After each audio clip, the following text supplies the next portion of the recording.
to our career interview sessions.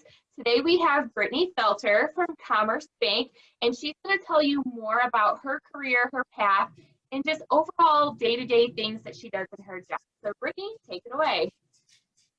All right. So like Brittany said, I'm Brittany Felter. I am the group manager with Commerce Bank here in the Cape Girardeau area. I also cover Poplar Bluff. I've been with Commerce for a little over 4 years, but I've been in banking for actually a little over 15 years.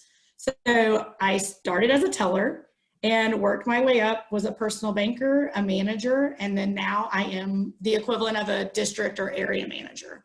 So I actually attended college at Troy University in Dothan, Alabama.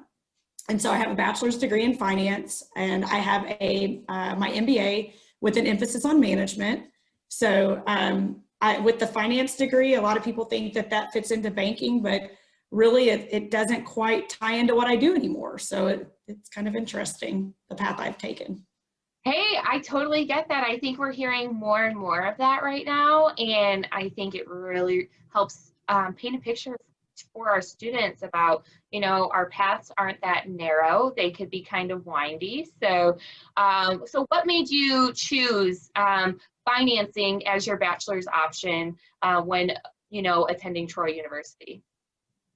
So when I think about what I am good at, I felt like marketing, I was good at it. It came naturally to me. And I felt like economics really wasn't going to be if I did a degree in economics, I didn't know what I would be able to use that for. So I actually went down the middle and did finance, and I picked that option because it was challenging to me. It didn't come natural. It was a subject that I had to really work at, and I wasn't that great at it, but it really created just a sense of a challenge, and that's just my personality. I enjoy the challenge. Awesome. So what would a day in your life look like? You know, whether, I know we're not always at the office, but what does that look like for you? And how are you able to be, you know, flexible and adaptable in an ever-changing environment within your career? Well, this is the perfect time to ask that, because this past year has been, for just like everyone else, it's been very challenging, and we had to think outside of our box, because a typical day for me in the past would have been going to one of my 4 branches, visiting with them, observing, looking over, you know, paperwork, listening to them interact with their customers, making sure everything looked nice and presentable from the time I walked into the door to, you know, how did it look when you walked in the door? Was it clean? Things like that. And also, like I said, helping my team and coaching them. But now with things changing and us all being more, or my job being remote as far as working with my associates, we do so much more by Teams and via Outlook. We use Outlook, and Teams is our version of Zoom. And so we go in, and now I actually listen more to the interactions that happen with our customers, and can really hone in on the skill sets that I'm looking for from my associates, making sure that they are really taking care of our customers in the best way possible, versus before looking at that bigger, broader picture, sometimes getting down to helping the associates, sadly, kind of went to the wayside. But now it makes it so much easier, because that's really what I do. And that's my passion. That's what I love. I love helping people and seeing them grow, and getting to experience all the things that they're going through and helping them through that. So it's a different environment, and it does require you to be adaptive. But for me, this has been amazing.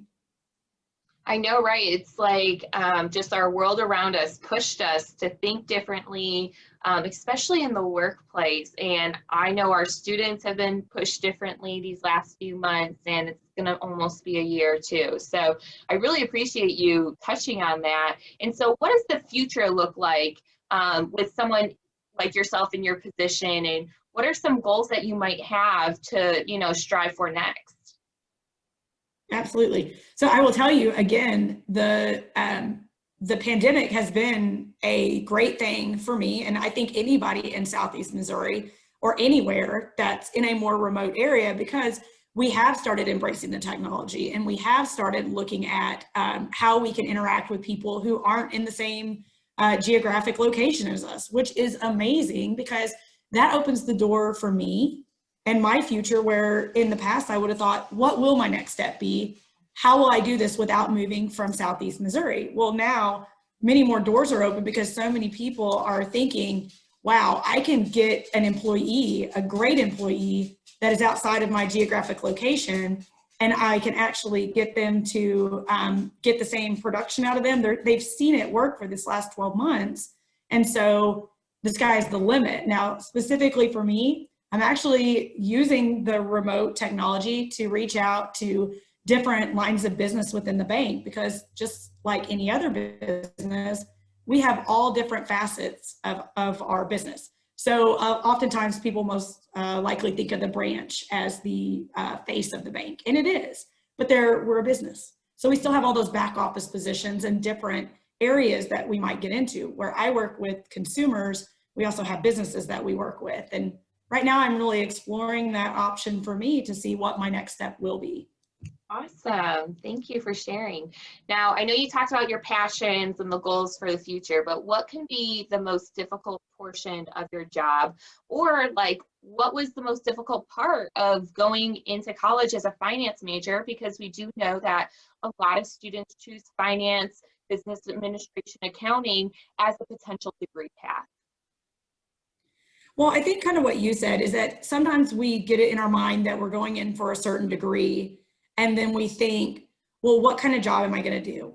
And how will this degree help me with that job? And like I said, my passion is people. It's not the finance part of my life that is what enthuses me about my job. It's the people part. So my degree really doesn't have anything to do with what I do. But as a person who was in college trying to pick that major, and for me, I was like, I'm going to pick a major and I'm going to stick to it. I don't want to bounce around, and have to change, because that's my personality. I definitely respect somebody who does that though. But if you make that decision, you're making it kind of a blind choice, because we don't know what's out there. So I think that was one of the biggest challenges was, okay, and especially with my personality, I'm going to pick this and I'm going to stick to it. And I really didn't know where it was going to lead me to. And that can be scary. But I would say that, like you said, just because you pick that degree, when I go and I look at hiring new associates, I don't look to see what their degree is in. I look to see what they're passionate about. I look to see what their experience is. I look to see what motivates them. So I think that really is my best advice is, pick what you're passionate about and what you think you'd like to do. But if you're not in the degree that I think I don't know the right words to say this, but just know there's room for change. I think that's probably the best way to put that. Absolutely. And I think our students need to hear that.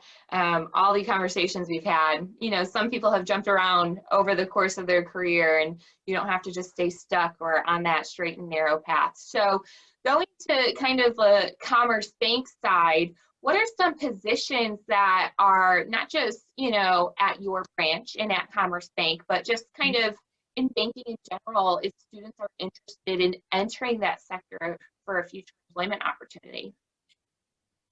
So like I said, we're just like any other business. We have a back office, we have IT, we have accounting, we have audits, we have our talent management. I mean, any back office position, and I keep referring to that, but any line of business that a regular business has, we have too. So again, a lot of times you see the customer facing, but let's say you're not that people person. You really like the number side of it. We have underwriters. We have those who make our deals. They go in and look at our paperwork. They make sure that we've crossed our T's and dotted our I's. There are so many different opportunities for someone that you can find in any other business at a bank. It doesn't always have to be a teller position or a customer facing position. Now, what would be that starting point for students? I know you mentioned you started as a teller, correct? Okay, so yes. Some students might be able to find a teller position, but like you said, not everyone's going to be that customer service focused kind of person. So where are other opportunities to start, or where can they start looking to be into maybe those additional positions? Right. So my recommendation would be is to, you can go on the Commerce website, look under careers, and go in there and look to see what the job descriptions are. I know that's very generic, but realistically, whatever you're interested in, go in there and look under those positions. Right now is the time, because some of them in the past, that they don't say that they're necessarily a remote position, and don't be afraid of that. Go in and look, see what's out there. And as far as what's a starting position, you typically can tell by what the job requirements are. And they'll typically say, here's what the minimum expectations are. And then I would go off of that. But the job descriptions are very real. And so if it's part of what you're looking for, meaning if you're looking for an IT position, they're going to have titles that make sense for where they are. And then there's also places where you could go and you can actually filter down by what area you're looking to join. So I know that's not the perfect answer, because you said, where do you start? But I hate to box anybody in, because based off of your experience, you may have the experience and not the degree, or vice versa. You may have the degree and maybe you have past experience that would help you fit into a different role. So I would hate to box anybody in. Absolutely. Now, if you had to give advice to yourself, okay, when you were sitting in a high school seat, okay, what would you tell, young Brittany years ago, just like what these high school students are doing? What advice would you give them? Well, I can tell you, I'll be very honest about my past. I was not a very strong student. And so I was concerned, what will I be able to do with the scores that I have on my ACT, my grades? Will I be able to get into school, into any school? I was just concerned, because, during that time, that's what you're thinking about. It's how can I do this? Can I do this?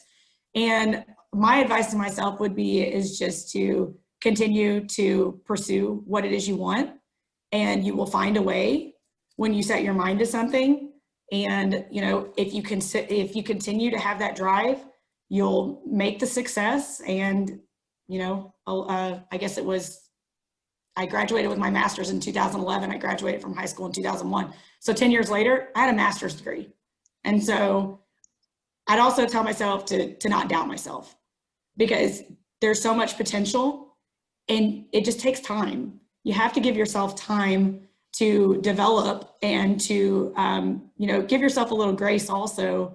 Things don't always, you don't always get that perfect grade on a test or on a paper, but don't give up.